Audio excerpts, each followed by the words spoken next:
Hello students, welcome to physics class. Today we discuss different type of modulus of elasticity. In the last session we learned that modulus of elasticity is the ratio of the stress to strain.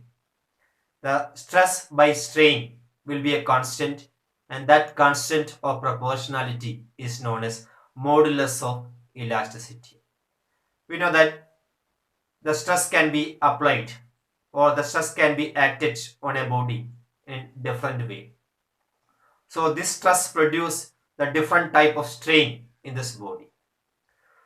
As the stress and strains are directly proportional, at any time if you are finding the ratio of stress by strain within the elastic limit, we will get a constant. And that constant is known as modulus of elasticity. Now let us see what are different types of modulus of elasticity. The first one is the Young's modulus. Young's modulus. Let us see what is Young's modulus. Within the elastic limit, the ratio of longitudinal stress to the longitudinal strain is called the Young's modulus of the material of that wire. The Young's modulus is defined like this way.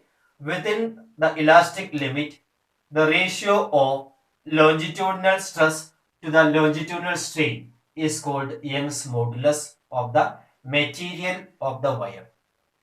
For example, suppose here we have a rod of length L and area cross section A. A rod or wire of area cross section A and length L, small letter L. And we are applying a force F to increase the length. From this side we are applying a force F. So actually we are applying this force along the length of this wire, and so we can find what is the longitudinal stress by this time. The longitudinal stress is equal to force per unit area. So the stress is equal to F by A, that is the longitudinal stress. And you see that the length of this rod is increases by a small amount, say delta L is the increase of length by acting this longitudinal stress. So by definition, the modulus of elasticity, or here it is Young's modulus. Young's modulus Y is equal to longitudinal stress divided by longitudinal strain. Here the longitudinal stress is equal to F by A. A is the area cross section. F force is acting along an area cross section A, normal to this area cross section A. So F by A is the longitudinal stress. By the time the change in length is delta L and original length is L. So this is the longitudinal strain, change in length by original length, delta L by L, longitudinal strain. So the Young's modulus Y is equal to F by A divided by delta L by L. So rearrange this equation, we get F by A into L by delta L. So this is the expression for the Young's modulus of this material, F by A into L by delta L. So the SI unit of this Young's modulus is nothing but this Newton per meter square, because we know that the unit of stress is Newton per meter square and strain have no unit because it is a ratio of similar quantity. So the SI unit of Young's modulus is also Newton per meter square. Suppose we are going to rearrange this equation. Suppose R is the radius of this wire or radius of this rod. So area cross section we can write as pi r square. It's a cylindrical in shape. If radius is r, we can write pi r square is the area cross section. So in terms of radius of that wire or radius of this rod, we can write y is equal to F by pi r square into L by delta L. Delta L is the increase of length, L is the actual length, F is the applied force, and R is the radius. So usually we can apply the force by adding some load on the strings. See, suppose on this wire the length of this wire is L, and by hanging a weight M, hanging a mass M, so actually the weight of that mass is M into G. So what is the applied force? Applied force is equal to F is equal to M into G. If we are hanging a mass M from this wire, actually we are applying a force F is equal to M into G, because force is nothing but the weight of this mass. So we can rewrite this Young's modulus as, if you are hanging a mass M from this wire or from this rod, we can write Y is equal to mg by pi r square L into L divided by delta L. So this is the expression for the Young's modulus. In order to measure this Young's modulus of a wire, suppose we are increasing the weight on this string. If you are adding the weight on the string, if you are increasing the load on the string, actually we are increasing the stress on the string in stepwise. First, suppose we are adding a very small mass and we are going adding the mass. So what actually happening is that we are adding the weight. Adding the weight means we are increasing the stress.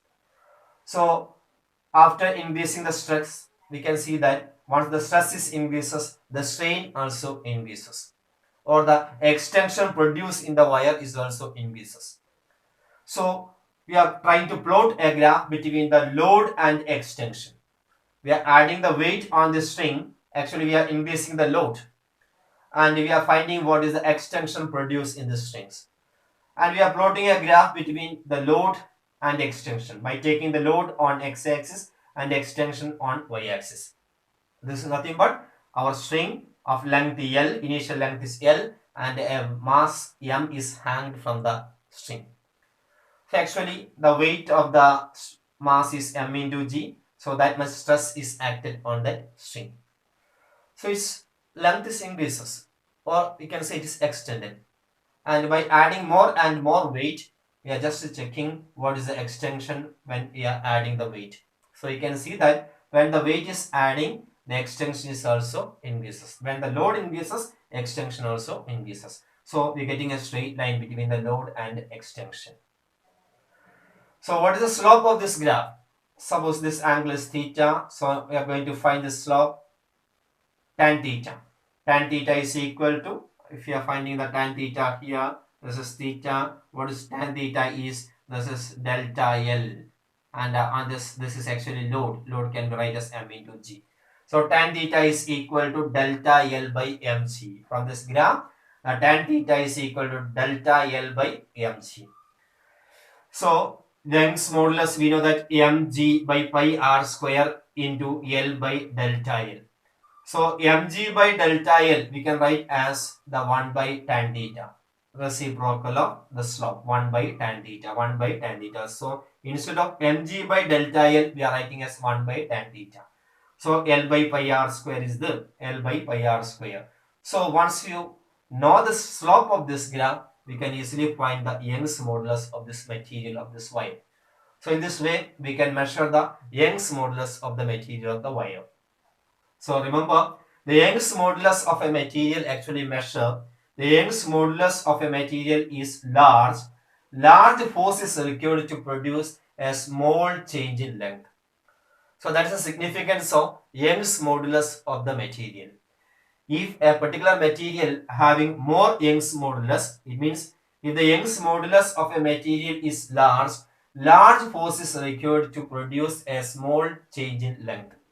So that's the significance of Young's modulus of this material, and it is a ratio of longitudinal stress to the longitudinal strain. Now let us see what is this bulk modulus. It's another type of modulus of elasticity, bulk modulus.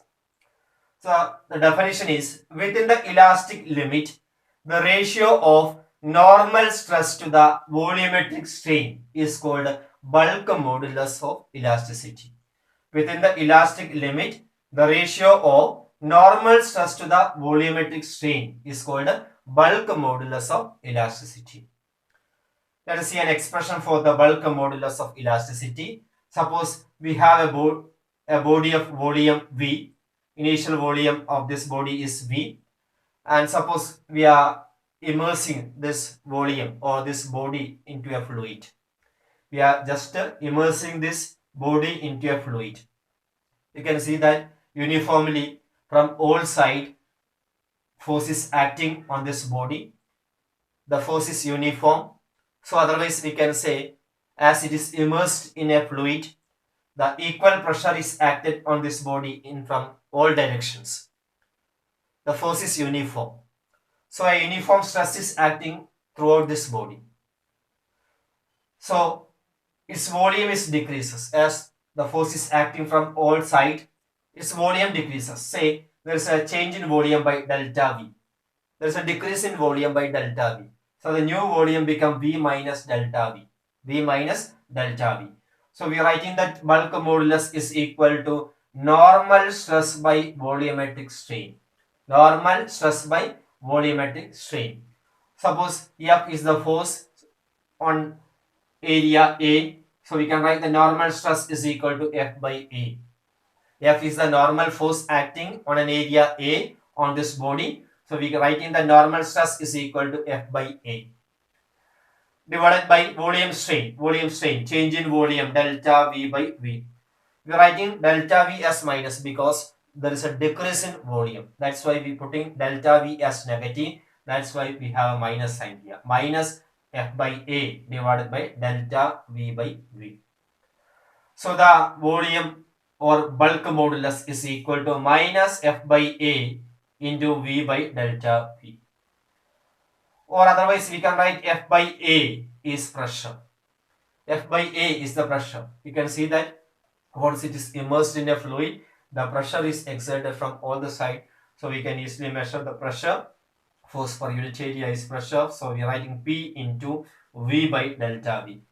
And so told what the significance of this minus sign. The minus sign shows that there is a decrease in volume. So bulk modulus is writing as with a negative sign is equal to minus P V by delta V. And the SI unit of bulk modulus is Newton per meter square. Like our Young's modulus, the SI unit of bulk modulus is Newton per meter square itself. And see another quantity, this compressibility, another very important quantity, compressibility. The reciprocal of bulk modulus of a material is called compressibility. The reciprocal of bulk modulus of a material is called compressibility. Compressibility is equal to 1 by bulk modulus.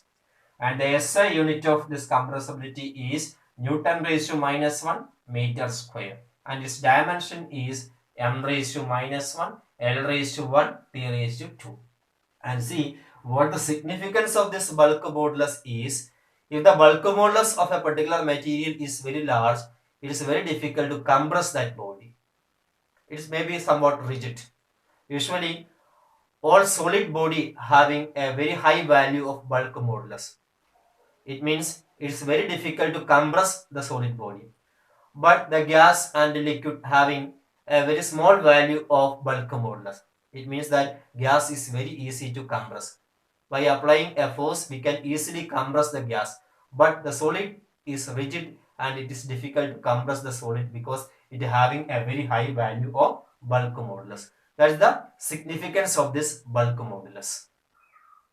Now see the next modulus of elasticity, shear modulus. It is also known as the modulus of rigidity, rigidity modulus. Definition: within the elastic limit, the ratio of tangential stress to the shear strain is called modulus of rigidity or shear modulus. Within the elastic limit, the ratio of tangential stress to the shear strain is called modulus of rigidity or shear modulus. See an expression for rigidity modulus. Suppose here we have a cubical body of length L, of side L, and a force F is acting along the tangent of this face. Say the face area is A and a force is acting along the tangent of that face. So we can say a tangential stress is acting on this body. So it gets strained. Its shape is changing. This is the original perpendicular face and this fixed phase is turned by acting this force F, a tangential force F. Say after acting this tangential stress, this is the position of this phase. This is the original phase, and it turned through an angle theta with this fixed phase. Now this is the position of this phase after acting the tangential stress. We can say with respect to this fixed phase, this phase is turned through an angle theta, and this angle theta is known as the shear strain. That is, the tangential stress is equal to F by A, and the shear strain, that is this angle theta, is equal to, since this angle is theta is too small as it is a solid, the angle through which this fixed phase is turning will be very small. So theta will be very small. So when theta is too small, we can write it as tan theta. For very small angle, we can write tan theta is approximately equal to theta. So theta is equal to tan theta. And what is tan theta? From this triangle, we can write tan theta. This is delta L. Tan theta is equal to delta L by L. Delta L by L. So we can write tan theta is equal to delta L by L. So substitute in shear modulus. The shear modulus or rigidity modulus eta is equal to the shear stress F by A by shear strain theta. So F by A into theta, or we can rewrite like this way: F by A theta is equal to delta L by L. So rearrange. So we getting as is equal to F by A into L by delta L.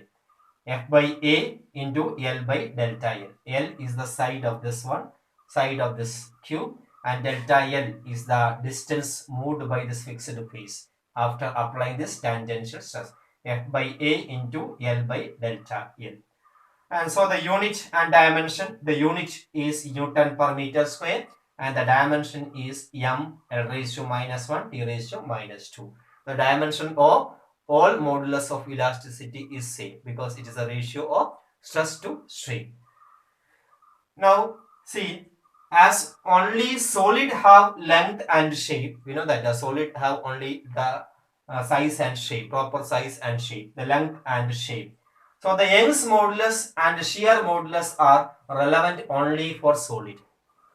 For the liquid state, on gaseous state and liquid state, no need to specify the Young's modulus and shear modulus. That is, as only solid have length and shape, the Young's modulus and shear modulus are relevant only for solid. Both liquid and gases have no Young's modulus and shear modulus. A very important point. As only solid have length and shape, Young's modulus and shear modulus are relevant only for solid. For liquid and gases, no Young's modulus. Now, bulk modulus is relevant for all. The bulk modulus, even we see that a solid can be compressed. So, bulk modulus can be applicable or relevant for all these gases, liquid and solid. So, very important point, bulk modulus is relevant for all solid, liquid and gaseous states. That's all today. Thank you.